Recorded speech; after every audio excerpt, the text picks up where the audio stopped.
بسم اللہ الرحمن الرحیم۔ السلام علیکم۔ میں امید کرتا ہوں کہ آپ لوگ سب خیریت سے ہوں گے۔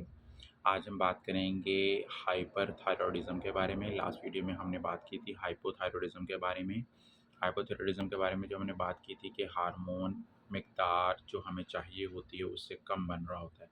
اب ہائپر تھائرائڈزم اس کا مطلب ہے کہ جو ہارمون ہمیں چاہیے وہ مقدار سے زیادہ بن رہے ہیں، اس کو ہم ہائپر تھائرائڈزم کہیں گے۔ اس کی تمام وجوہات جو ہے ہائپوتھائرائڈزم سے بالکل مختلف اور الگ اور الٹ ہوتی ہیں، اس کے برعکس ہوتی ہیں۔ تو آج ہم اس کے بارے میں بات کریں گے کہ ہائپر تھائرائڈزم ہے کیا۔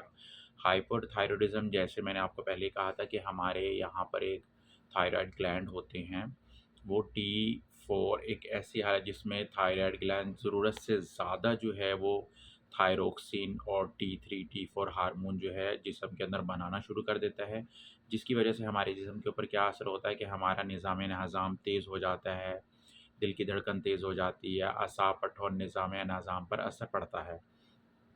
اس کی اہم علامات میں کیا ہوتا ہے، جیسے کہ میں نے آپ کو بتایا کہ نظام نظام جو ہے وہ تیز ہو جائے گا، جس کی وجہ سے وزن میں کم ہونا، اس کے باوجود یہ کہ بھوک معمول یا زیادہ ہو لیکن وزن کم ہونا شروع ہو جاتا ہے، اور دل کی دھڑکن کا تیز ہو جانا، بے ترتیب ہو جانا، گھبراہٹ ہونا، بے چینی ہونا، چڑچڑاپن ہونا، زیادہ جسم پر پسینہ آنا، گرمی برداشت نہ ہونا، ہاتھوں میں کپ کپاہٹ سی ہونا، نیند میں کمی ہونا، ڈائریا ہو جانا، بار بار پخانہ آنا، پٹھوں میں کمزوری ہونا، تھکن ہونا، آنکھوں سے جو متعلق ہے وہ خاص طور پہ جو ہے گریویز ڈیزیز ایک ہوتی ہے، اس کے اندر کیا ہوتا ہے، ہائپر تھائرائڈزم کے اندر ہی ہوتی ہے۔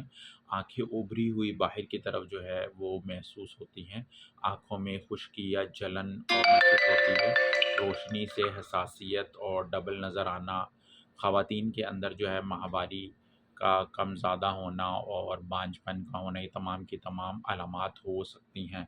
ویسے ہائپر تھائرائڈزم کی بہت ساری وجوہات ہوتی ہیں، جن میں سے میں ویسی آپ کو بیسک چیزیں بتاؤں گا۔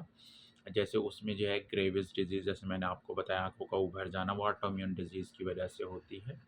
اور پھر تھائرائڈ کے اندر کچھ نڈیولز ہوتے ہیں، ان کا ہارمون لیول خود بخود زیادہ سے بنا دینا، اور یہاں پہ تھائرائڈ کے اندر سوزش ہو جانا، جس کو گلر یا گوائٹر بھی کہتے ہیں، انفلیمیشن ہو جانا، یا کسی قسم کی تھائرائڈ کی تھائروکسین والی جو ہے میڈیسن بہت زیادہ مقدار کے اندر کھانا، تو اس وجہ سے بھی ہائپر تھائرائڈزم ہو سکتا ہے۔ یہ تمام کی تمام جو ہے میں نے ہائپر تھائرائڈزم کے بارے میں بتایا کہ کیا ہوتی ہے، اس کی علامات کیا ہیں اور کیا وجوہات ہیں۔ اگلی ویڈیو میں ہم اس کے بارے میں بات کریں گے کہ اس کے ڈائگنوسٹک ٹیسٹ کیا ہوتے ہیں، اس کی احتیاط کیا ہے، ٹریٹمنٹ کیا ہے۔ تو نیکسٹ ویڈیو میں ہم اس کے بارے میں ڈیٹیل سے بات کریں گے۔ آج کے لیے اتنا ہی، شکریہ۔